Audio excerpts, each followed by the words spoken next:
Hoje, nesse canal, você se lembra de Hancock, um clássico da tela quente, temperatura máxima.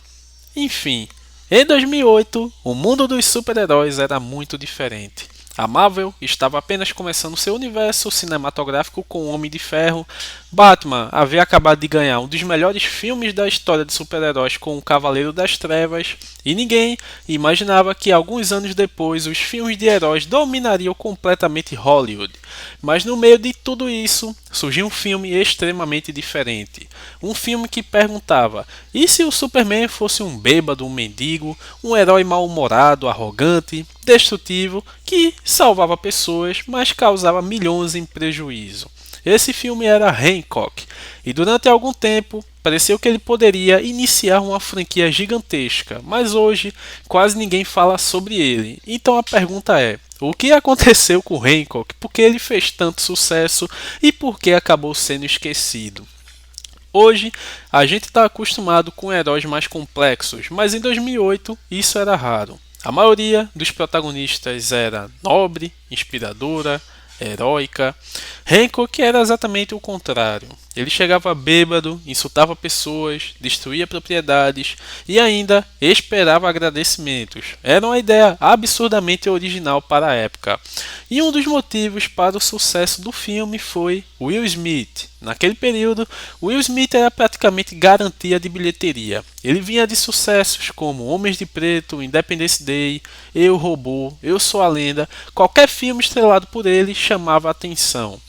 Então, conhecemos Hancock como um super-herói odiado pela população. E não era difícil entender o motivo. Quando ele salvava alguém, normalmente destruía carros, prédios, ruas, pontes.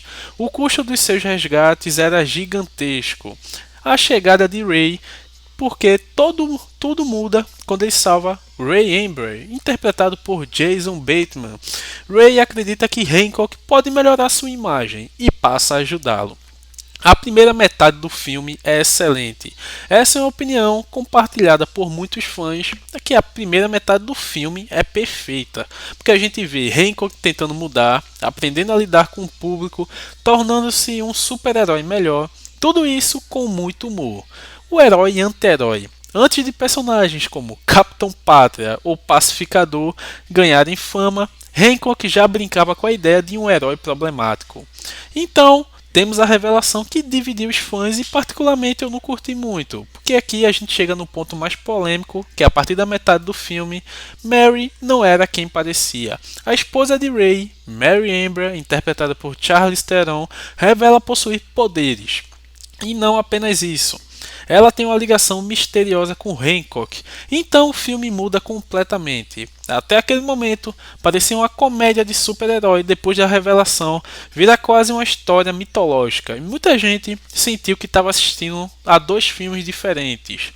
Então, o maior problema de Hancock: o conceito era fantástico, mas o roteiro parecia ter ideia demais. Temos comédia, drama, ação, romance, mitologia, super-heróis, tudo dentro de apenas 1 hora e meia. O resultado: várias ideias até que interessantes, mas que não são desenvolvidas. Mesmo assim, o filme fez sucesso. Apesar das críticas mistas, Hancock foi um enorme sucesso financeiro. Arrecadou centenas de milhões de dólares, provando que o público gostava daquele personagem. E por que nunca houve uma sequência? Essa é a pergunta que os fãs fazem há quase 2 décadas. Durante anos, várias pessoas envolvidas comentaram sobre uma continuação, inclusive Will Smith e Charlize Theron, mas ela nunca saiu do papel. O problema do tempo: os anos foram passando, o universo dos super-heróis mudou completamente e Hancock acabou ficando preso no passado. Hancock estava à frente do seu tempo. Essa é talvez a parte mais interessante, porque hoje a gente vê The Boys, Invencível, Pacificador explorando heróis imperfeitos, mas Hancock fez isso anos atrás. Em muitos aspectos, ele antecipou tendências que só se tornariam populares muito tempo depois. Mesmo sem sequência, Hancock deixou sua marca.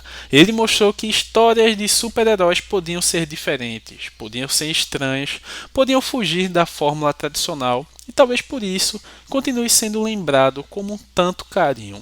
Talvez Hancock nunca tenha sido um filme perfeito. Talvez sua segunda metade realmente seja confusa. Talvez algumas ideias nunca tenham sido totalmente desenvolvidas. Mas existe algo que ninguém pode negar. Ele era diferente em uma época em que os filmes de herói ainda estavam descobrindo o que poderiam ser.